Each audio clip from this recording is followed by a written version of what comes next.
নমস্কাৰ সকলোকে স্বাগতম জনাইছো মোৰ এনে এটা ভিডিঅ'ৰ মাজলৈ আৰু আজি আছো এখন মন্দিৰত ভাগ খৰাই দিবৰ কাৰণে আহিলো যেহেতু খৰাই ভাগৰ উদ্দেশ্যটো কম বাৰু মই আৰু এফালে একদম বহিলৈ পুৰা চাহ খাই তামোলৰ মানে মহদি মাৰি আছো আৰু তাৰপিছতে আমি বাহিৰতে বহিছো যেহেতু বহুত বেছি গৰম সেই কাৰণে মানে গছৰ পুৰা ফেচ হাৱা লৈ বাহিৰতে বহি আছো ভিতৰত পাঠ পঢ়ি আছে আৰু আজি খৰাই ভাগ মোৰ সৰুজনী জেখাহুৰ মানে অলপ গা বেয়া হৈ আছিল তেখেতৰ হৈ দিয়া গ'ল গতিকে আলৈ আহিলো আৰু ভিতৰ ভাগ আপোনালোকে চাওকচোন এফালে এয়া পাঠকে পাঠ পঢ়ি আছে আৰু এই ভাগ হৈছে মন্দিৰ ভাগৰ ভিতৰ ভাগ দেখিছেনে মহাদেৱক কি ধুনীয়াকৈ স্থাপিত কৰি থৈছে এই ভাগ মন্দিৰত শিৱৰাত্ৰি বহুত ডাঙৰকৈ পতা হয় আৰু দিনে ৰাতিয়ে ভাওনা মানে বহুত দূৰণিৰ পৰা নামৰ দল আহে আৰু এইফালে দেখিছেনে বাইদেউ বহি আছে এই বাইদেউ হৈ আমাৰ মানে শৰাই ভাগ দিবলৈ আহিছো আৰু এইফালে প্ৰসাদ দিলেই পাঠ সামৰিলে যেহেতু এইফালে প্ৰসাদ দিলে প্ৰসাদ খাই কৰি লৈ খিচিৰি দিব আৰু এইফালে এয়া খিচিৰি মানে দিলেই আমাক আৰু দেখিবলৈ ইমান ধুনীয়া হৈছে খিচিৰিখন খায়ো বহুত বেছি টেষ্টি হৈছিলে আৰু ভিডিঅ'টো এটা কাৰণেই কৰিলোঁ যিহেতু আমাৰ ঢিঙত এটা বহুত ডাঙৰ কাণ্ড হৈ গৈছে গতিকে আপোনালোক সকলোৱে জানে আৰু সেইবাবে ভিডিঅ'খন কৰিলোঁ আৰু এইফালে ভাগ মানে বাহিৰতে ধুনীয়াকৈ আহঁত গছৰ তলতে বন্তি দিব পৰাকৈ মানে জেগাখিনি বনাই ৰাখিছে আৰু এইফালে গোটেই পৰিৱেশটো দেখাই দিলোঁ যিহেতু এই ঘটনাটোৰ একেবাৰে নিচেই কাষতেই মন্দিৰ ভাগ আছে গতিকে অকণমান মন্দিৰ ভাগ সেইকাৰণে মই দেখাবলৈ চেষ্টা কৰিলোঁ এইফালে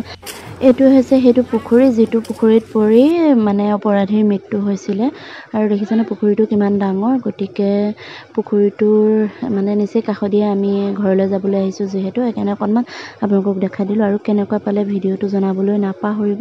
গতিকে সকলোৱে ভিডিঅ'টো চাব বুলি আশা ৰাখিলোঁ আৰু আমাৰ ইমান বেছি গৰম দিছে আজি ক'বলৈ ভাষা নাই মানে ইমানেই গৰম দিছে ৰ'দ দেখি পাগলা হৈ গৈছোঁ তথাপিতো শৰাই এখন আগবঢ়াই থলোঁ যিহেতু দিব লাগিব আৰু আমাৰ বাইদেউৰ মোৰ দেখাইছোঁ আপোনালোকক বাইদেউৰ অসুখ হৈ আছে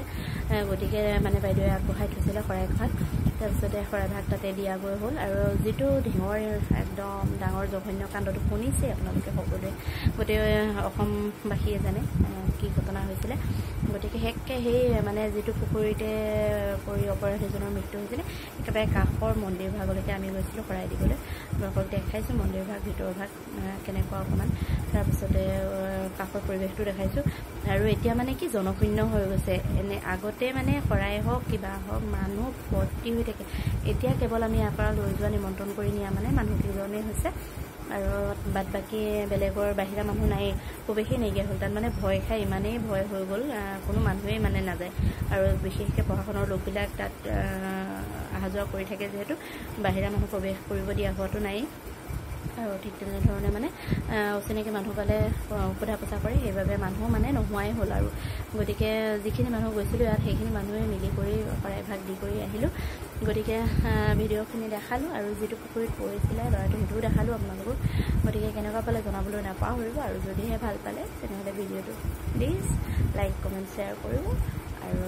পেজলৈ যদি কোনোবা আহিছে তেনেহ'লে ফ'ল' কৰিব আৰু যিসকলে মোৰ ইউটিউবত চাই আছে তেওঁলোকে প্লিজ মোৰ ভিডিঅ'টো আৰু মোৰ চেনেলটো ছাবস্ক্ৰাইব কৰিবলৈ নাপাহৰিব গতিকে আজিলৈ বাই বাই